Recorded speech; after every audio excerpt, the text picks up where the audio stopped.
ओम शांति।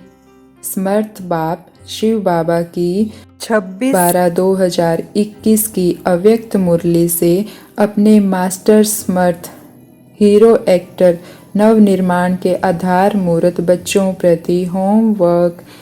आज बाबा हमें सदा समर्थ बनने की युक्तियाँ बता रहे हैं।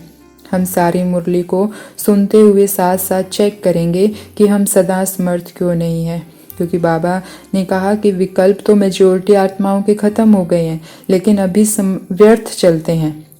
उसके बाबा ने 2 कारण बताए। एक तो हम सारे दिन की दिनचर्या में अपने मन और बुद्धि की समर्थ स्थिति में स्थित करने का प्रोग्राम सेट नहीं करते। मतलब हम अमृत वेला से लेकर रात तक मुझे हर कर्म में समर्थ संकल्प कैसे करने हैं उसका प्रोग्राम सेट नहीं करते। तो पहले तो हम देखेंगे कि हमारे व्यर्थ संकल्प ज़्यादा कब चलते हैं, कौन सा कर्म करते हुए हमारी बुद्धि व्यर्थ में जाती है। तो हम हर कर्म के लिए अपना एक चार्ट बनाएंगे। हम सबको पता है कि हम सारा दिन में कौन कौन से कर्म करते हैं, तो उस कर्म में मुझे कौन से समर्थ संकल्प करने हैं, क्योंकि बाबा ने कहा जितना अपने मन को समर्थ संकल्पों में बिजी रखेंगे तो अपसेट रहने का टाइम ही नहीं मिलेगा।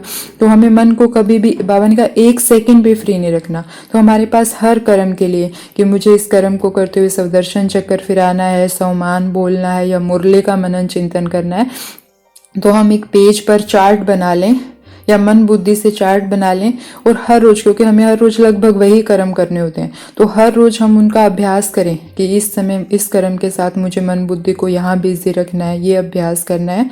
तो इससे क्या है, जब हम 1 महीना 20-25 दिन वो अभ्यास करेंगे तो फिर हमारी प्रैक्टिस हो जाएगी और फिर हमें अटेंशन भी नहीं देना पड़ेगा, ऑटोमेटिकली हमारे वो संकल्प चलने लग जाएंगे। तो पहला तो व्यर्थ में जाने का कारण है वो हम आज खत्म करेंगे कि मन और बुद्धि को के लिए प्रोग्राम सेट करेंगे।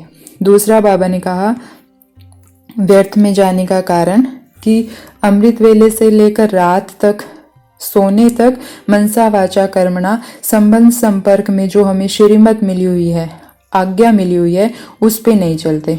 बाबा ने कहा कि बड़ी अवज्ञाएं तो नहीं करते हो, लेकिन छोटी छोटी अवज्ञा करने से बोझ इकट्ठा हो जाता है, जिस कारण परमात्म दुआएं नहीं मिलती, और परमात्म दुआएं ना मिलने के कारण आत्मा डबल लाइट स्थिति का और विशेष वरदान का, वर्षे का और परमात्म दुआओं का अनुभव नहीं करती। तो हम बाबा की बड़ी बड़ी आज्ञाओं पे तो चलते हैं, और बाबा ने भी आज कहा कि जो पहली आज्ञा है पवित्र बनो, योगी बनो, उस पर मेजोरिटी आत्माएं चलती हैं। तो हम बड़ी बड़ी आज्ञाओं पे तो चल रहे हैं, लेकिन छोटी छोटी अवज्ञाएं, बाबा ने बताया भी सही कि कौन कौन सी अवज्ञाएं हम करते हैं। कुछ बाबा ने एग्जाम्पल लिए, हम भी चेक करें कहीं हम वो अवज्ञाएं तो नहीं कर रहे। बाबा कहते पवित्र तो बनते हो, लेकिन उसका दूसरा भाई, काम का दूसरा भाई क्रोध में आधे फेल हो जाते हैं। कभी कभी फेल हो जाते हो, कभी कभी पास हो जाते हो। तो क्या मैं भी ऐसी आत्मा तो नहीं हूँ कि अपनी ईर्ष्या, द्वेष या क्रोध के जो भाई बहन है, रोब, उनसे उनकी अवज्ञाएं कर बैठती हूँ। दूसरा बाबा ने कहा अमृत वेला के नियम का भी आधा पालन करते हो। जितना बाबा कहते हैं शक्तिशाली स्थिति में बैठो उतना नहीं बैठते हो। स्वीट साइलेंस के साथ साथ निंद्रा का भी साइलेंस ऐड हो जाता है। तो क्या हम भी इस छोटी सी अवज्ञा का बैठते हैं नियम प्रमाण नेमी नाथ बनकर, लेकिन शक्तिशाली नहीं करते? तो ये भी अवज्ञा हो गई ना। तीसरी अवज्ञा बाबा ने कही कि जैसे बाबा की आज्ञा है ना किसी आत्मा को दुख दो ना दुख लो। तो बाबा कहते दुख देते तो नहीं हो, लेकिन दुख ले लेते हो।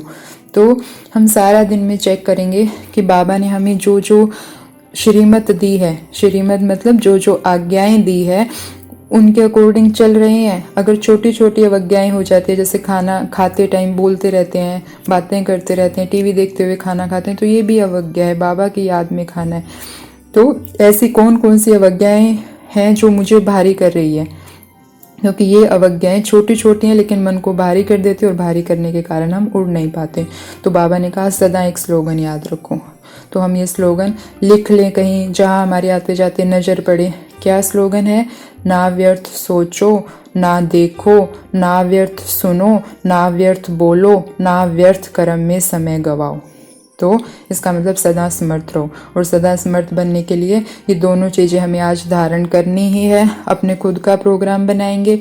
अव्यक्त मास आ रहा है, 1 महीना बिल्कुल भी व्यर्थ ना हो।